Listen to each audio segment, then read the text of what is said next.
Olá, andarilho das trevas. Aqui quem fala é o Sérgio do Magias e Dragões. E hoje estamos com mais um vídeo no canal do World Latin America. No vídeo de hoje vamos falar sobre Cartago. Espero que gostem. Então, galera, é o seguinte. Eu vou contar aqui os relatos de Cartago que estão presentes no livro do clã Brujá, que são a fonte de informação mais confiável atualmente sobre essa idílica cidade. Se vocês tiverem alguma coisa a acrescentar sobre esses relatos, coloquem aqui nos comentários. Então, vamos à história. O destino de Cartago já foi um próspero porto africano às margens do mar Mediterrâneo e está inexoravelmente ligado ao comportamento do clã. Por volta de 600 a.C., Cartadash tinha se tornado a sede da civilização fenícia e sua história, antes dessa data, se estende por talvez 150 anos. Apesar de algumas lendas colocarem a origem do local em uma época ainda mais antiga, de acordo com os Brujá, que passaram parte de sua não-vida em Cartago, a cidade era uma utopia na qual os membros e o rebanho coexistiam numa simbiose perfeita. Os Brujá mais jovens, incluindo-se aí os mais educados dentre os neófitos das noites de hoje, às vezes referem-se à cidade como se estivessem habitado e invocado uma cidade-estado cainita ideal e livre das restrições impostas pela máscara. Quase todos os Brujá, com ou sem fundamento, culpam os Ventru pela destruição da cidade idílica. Apesar de existirem poucas evidências concretas, a maioria dos relatos sobre Cartago retrata a cidade como um poço de depravação, pelo menos na época do saque realizado pelos romanos durante a Terceira Guerra Púnica, no ano de 146 a.C. A religião principal, como acontecia em muitos estados fenícios, era o baalismo, que os cainitas locais haviam distorcido em seu próprio benefício. Na época de sua destruição, a cidade era palco de chacinas noturnas, sacrifícios de crianças, virgens e escravos, rituais demoníacos, orgias e todas as formas de luxúria. Certamente a cidade tinha suas glórias. Em seus diários, a antiga vampira Altamira descreve Cartago como uma cidade em perfeita harmonia com os Canaille, livre das restrições de qualquer príncipe. Alguns membros tinham descoberto como controlar a besta, e outros haviam sido arrancados das profundezas do frenesi. Juntos, mortais e imortais criaram uma cidade maravilhosa de paz, progresso e igualdade. No entanto, a realidade não era tão agradável. Devido aos rituais decadentes descritos anteriormente ao conflito fenício com Roma, a sede de poder dos cainitas e a sede de poder dos cainitas e a natureza curta e brutal da vida daquele. No entanto, a realidade não era tão agradável devido aos rituais decadentes descritos anteriormente ao conflito fenício, com Roma, a sede do poder dos cainitas e a natureza curta e brutal da vida naquela época. Cartadash atraía muitos vampiros, embora fosse mais influenciada pelos Brujá e houvesse um grupo significativo de assamitas fenícios ocupando um segundo lugar distante. Meneleus, o poderoso guerreiro orador e cria estimada de Troile, construiu seu refúgio na cidade, assim como a filosofia. Meneleus, o poderoso guerreiro orador e cria estimada de Troile, o antediluviano Brujá, construiu seu refúgio na cidade, assim como a filósofa bárbara Altamira. E a cidade também não tinha nenhuma carência de mortais visionários, como o poderoso Aníbal ou Flagelo de Roma. Durante séculos, Cartago teve uma proeminente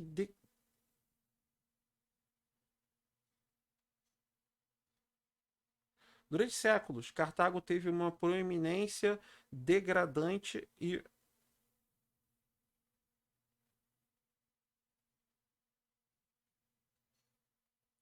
Durante séculos, Cartago deteriorou-se, e os Brujá e os Assamitas viviam como verdadeiros deuses entre os mortais da cidade. O Brujá Critias fundou uma escola socrática lá. Xenofonte, o historiador, foi abraçado lá. Dida fundou seu próprio culto entre os pobres e Al-Ashhad visitou as noites do local antes de se tornar um membro. No entanto, a inimizade de Grécia e Roma conspirava contra Cartago ao longo ao, no... no entanto, a inimizade de Grécia e Roma conspirava contra Cartago no longo prazo. Aliada aos decadentes etruscos e isolada dos persas fenícios, Cartago começou a decair. O governo deixou de ser uma ditadura concentrada e se colocou sob o comando de oligarquias inimigas entre si. Os magistrados sufetes, nobres e mestres de guerra. Quando as guerras púnicas chegaram ao auge, os cofres de Cartago tinham sido tão espoliados por nobres gananciosos e membros egoístas que a cidade não tinha como pagar os exércitos. Em vez disso, os governantes organizavam festas e orgias para os soldados a fim de distraí-los do fato de que eles não poderiam ser pagos por seus serviços. Os Bruhá haviam descentralizado tanto os sufetes e os nobres com os seus jogos de poder que eles não tinham esperança de vencer as guerras púnicas. Apesar das táticas engenhosas de Aníbal e do ardiloso cainita Dominique, Meneleus deixou Cartago para buscar a ajuda dos Nosferatu e dos Gangrel no sul do continente, quando a cidade foi alvo da maior traição que alguns dizem pelas mãos de uma bela toreador, que era a nêmesis de Meneleus. As forças romanas invadiram e destruíram a cidade, influenciados por uma coalizão contrafeita de ventros, malcavianos e alguns toreadores. Os membros cartaginenses fugiram enquanto a cidade ardia e os romanos salgaram o solo para impedir qualquer um que tivesse se abrigado sob a terra de ressurgir. Aqui cabe uma coisa meio estranha.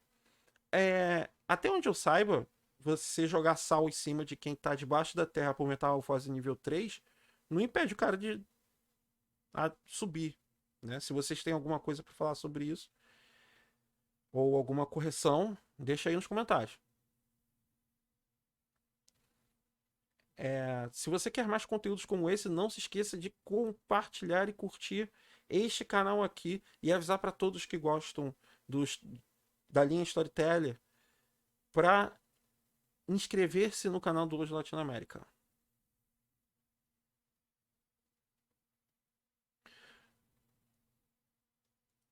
Depois do saque da cidade, Cartago nunca mais demonstrou as condições idílicas que os Bruhá atribuíram a ela. A cidade ficou sob o domínio romano após a Terceira Guerra Púnica, tornando-se parte do Império. Resistiu à invasão de vândalos do século V d.C. e acabou sendo destruída pelos árabes em 698 d.C. A ruína de Cartago afetou profundamente os Bruhá, para quem ela havia sido uma espécie de cidade natal, livre da influência onipresente dos Venturi e do historiador. Desde aquela época, muitos Bruhá têm mantido, embora de forma pouco realista, o sonho de reconstruir Cartago ou criá-la novamente em outro local. Até hoje, todas essas tentativas falharam, e os Bruhá ainda cultivam um rancor imenso. Essa história de Cartago marcou o clã Bruhá de uma forma definitiva. Depois disso, parece que o clã nunca mais se recuperou. Eles continuam com o sonho de criar uma nova Cartago e de se livrar dos Venturi e do historiador, mas dentro da mesma seita fica um pouco complicado fazer isso, né? Ainda mais uma seita que os historiadores Venturi controlam. Aqui cabe uma caixa de texto escrito assim: ideias esquecidas. Certos documentos, cartas e citações sugerem que, apesar dos horrores de Cartago, nem todos os Bruhá eram idólatras ou fanáticos monomaníacos encharcados de sangue. Muitos estudiosos Bruhá das noites de hoje não conseguem levar isso a sério. Os neófitos e ignorantes do clã presumem que a cidade foi uma utopia dos membros. Os mais eruditos afirmam que ela era um caldeirão de sangue, e os poucos que olham com um pouco mais de profundidade que os pesquisadores casuais descobriram algumas evidências de que os neófitos ignorantes podem estar certos. Apesar das provas mais concretas sugerirem que Cartago realmente se transformou em um poço de degradação insolente e sacrificial, pelo menos, um grupo de Bruhá desejava mais do que dízimos de sangue. Conhecidos como os Prometeanos, esses Bruhá progressistas desejavam o retorno a imagens mais idílicas de Cartago, nas quais membros imortais viviam lado a lado de forma simbiótica. Os membros eruditos das noites de hoje têm duas visões diferentes sobre o assunto. Alguns sugerem que os prometeanos foram apenas apologistas que aceitaram a queda de Cartago após o fato, enquanto outros atribuem planos políticos ativos ao grupo durante o período de prosperidade da cidade. A maioria dos historiadores cainitas concorda, porém, que os prometeanos atuaram durante a Idade das Trevas e provavelmente um pouco antes dela. Como acontece com frequência, alguns teóricos sugerem um relacionamento ainda mais sinistro. Os prometeanos, a maioria Bruhá na teoria, mas sem dúvida nenhuma com alguns assamitas cartaginenses, tiveram algum tipo de ligação com o culto de Venturi, Toreador e Malcavianos, romanos, que se acredita ter se tornado o que é conhecido hoje como Incono. O estado de Golconda foi atribuído mais de uma vez a cada um desses grupos, ou talvez sob facções dentro deles, e todos têm uma opinião em comum sobre seus impérios destruídos. Certamente alianças mais estranhas já foram forjadas no curso da história dos membros. Aqui cabe um comentário. Se os prometeanos foram a origem do Incono, isso explica por que o Incono simplesmente surge do nada, destrói tudo e vai embora. Né? Pelo menos o Incono é o bicho-papão do bicho-papão. Né? É o bicho-papão dos vampiros. E cabe também um outro comentário. No livro do Clã Bali, também tem uma história de Cartago vista do ponto de vista deles. Né?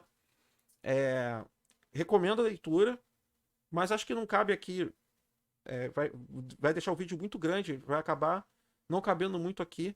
O ideal é fazer esses vídeos terem mais ou menos uns 10, no máximo 20 minutos. E o vídeo de hoje é esse. Obrigado aí pela audiência. Não se esqueça de curtir.